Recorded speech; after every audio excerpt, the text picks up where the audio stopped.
Good evening. I am Tony Dattino doing my Monday evening 7 o'clock live with Tony.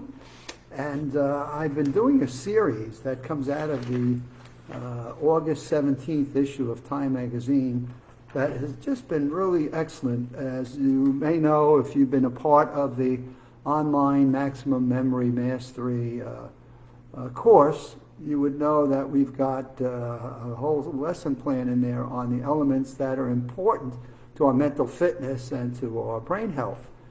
And so we talk about stress and exercise and nutrition and mental challenges. And one of the things that we talk about are sleep. And I have found that this particular issue of time has really done a great job of giving you different elements about what we are learning about the frontier of sleep in our clocks.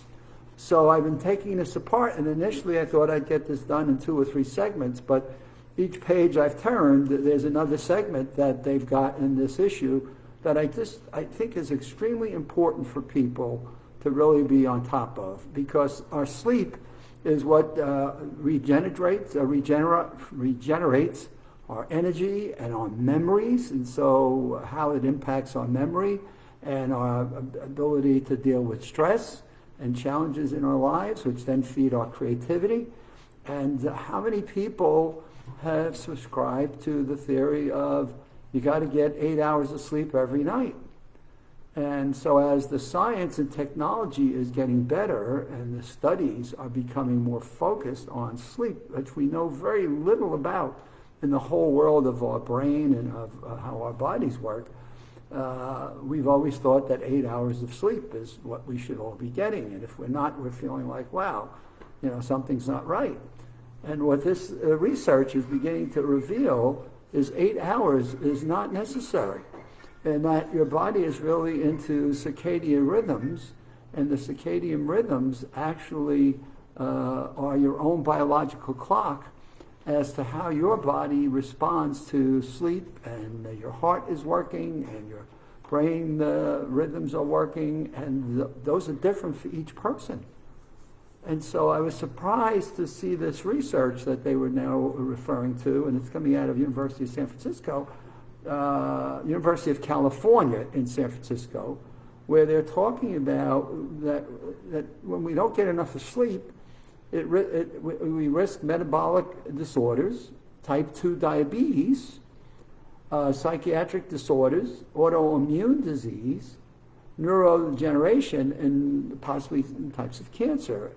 But yet, what they're going on to say is that one size does not fit all. So one size of sleep, in terms of how many hours we should all get, does not necessarily fit all people. And what we really want to know is, based on some work that they've done, they found at the University of California in San Fran that there are genes that are connected to them. And in 2019, a couple of the researchers there discovered that there are certain genes that are connected to our natural sleep patterns. And they go on to say evidence is how this is showing us how well we function on less sleep if we have the right genetic traits. So how many of you out there listening to Live with Tony tonight have ever thought about genes as it connects to sleep? I've certainly never. I've read enough about 8 hours of sleep and 8 hours of sleep, and are you getting? And then with today's environment of stress, anxiety, depression, how are you supposed to get sleep? As I was talking to someone yesterday, they said, I make every effort I can to get my 8 hours of sleep. And as I was listening to the conversation, I made the comment, is that effort sounds like it's a lot of work. And the answer was yes. Sometimes I get stressed over the fact that I can't get to sleep when I'm supposed to get to sleep so I can get to my 8 hours. And I said, what would you think if I suggested you read something that might suggest or might propose that 8 hours is not necessarily what you should be getting to feel most rested and into your body's rhythm system? And so this research coming out of University of California in San Francisco is really interesting.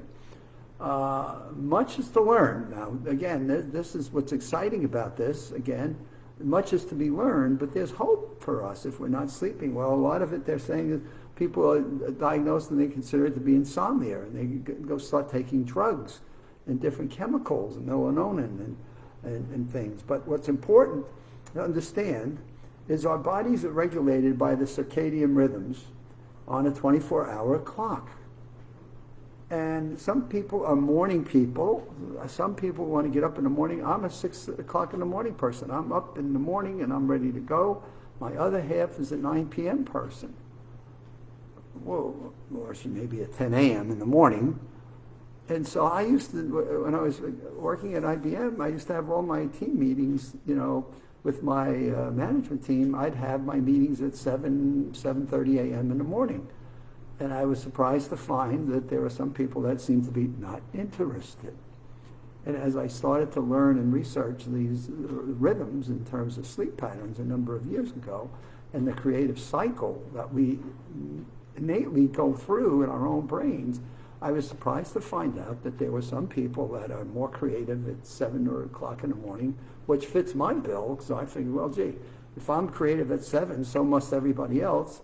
And I was surprised to discover that there are different times for everybody and when they're in their peak zone of where they want to innovate, create, and deal with the day's problems. So as it relates to sleep, we've got that same problem, right? One size does not fit all, and therefore we have to listen to our own internal clocks that help us to get the most out of our sleep and out of our waking lives. So if you're not ready to clunk out, my grandkids, right, 12 o'clock, midnight. Now, they don't want to get up in the morning some days, but they're late people. And I don't know if that's their college curriculums that help them do that or what have you, but boy, they're midnight people. But we have other rhythms. So we recognize, point number one is we all have different cycles of when we want to go to bed and get our rest. And it's important to get our deep sleep, as we discussed yesterday, and the toxins are being cleaned out in our brains during that period of deep sleep. But then we also need to realize that we have other organs in our body have their own rhythms. So I was surprised to find out there's a clock in our heart.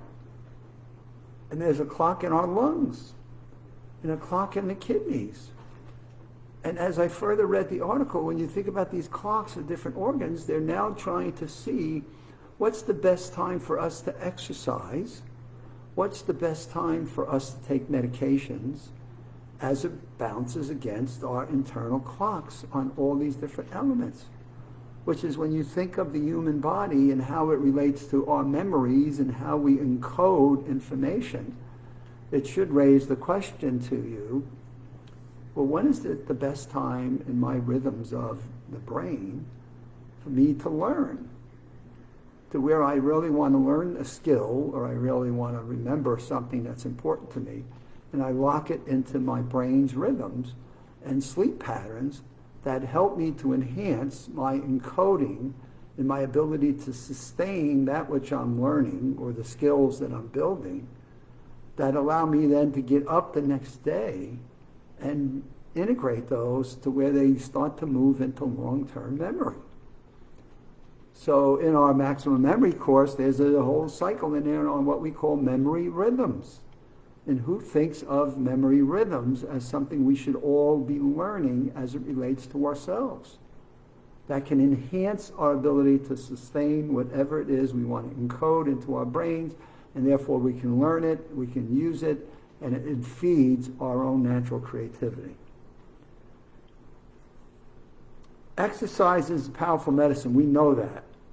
But what was interesting here in the article that they noted the differences in blood sugar levels based on the different times of the day that people exercise. And so it's almost like we've got to put ourselves through individual rhythm cycles and learn for our own good if we want to really be the peak that we can be So what are the different cycles that our brain goes through, our heart is going through, our kidneys are going through, our lungs are going through? And all of this brings us back to what to me makes this so exciting, is that what they're learning about the science of our own body's mechanisms, which is all we started, as I always say, we started up in our brain in terms of what are we learning and how do we take that learning and incorporate it into our daily lives. And here we are, one of the things you hear most people complain about is, I didn't get enough sleep because I was stressed, or I was thinking about a problem, or I'm worried about the kids, or I have a problem with my spouse. And here, this series that I've been doing since last week is really unpeeling some of the elements of, can we listen to some music? Can we de-TV ourselves, un-TV ourselves a couple of hours before bed? Can we find music that have brain waves that match the cycles of what our own thinking patterns are and how that matches up the best? Can we make notes, right? Write things down if we wake up in the middle of the night, or capture them on paper, just put them down to the side and then get ourselves back to sleep. So over the series I've done since last week, I'm taking apart the different elements that are actually supporting things that I've learned and tried to work on for the last 20 years. And one last thing we'll do tomorrow, there's one more article that I want to cover, and it's Inside the Art of the Bedtime Story. So we got one more piece that we'll go through. God, I'm building up the pile of future things that I want to cover. I want to go back to social interaction, back to exercising, challenging your brain, managing your stress levels. But this has been one of the best series of articles that I've seen on the whole topic of sleep, which is important to all of us. So have a good evening. Tomorrow's Tuesday. I should be back in my 3 o'clock spot based on my current calendar. And if anybody wants to send me any personal notes, it's adottino@aol.com. It's adottino@aol.com. And I always love these notes and these notations of people that are following the Live with Tony series and giving me some different topics and thoughts to be able to cover and talk to. So keep them coming and have a good evening.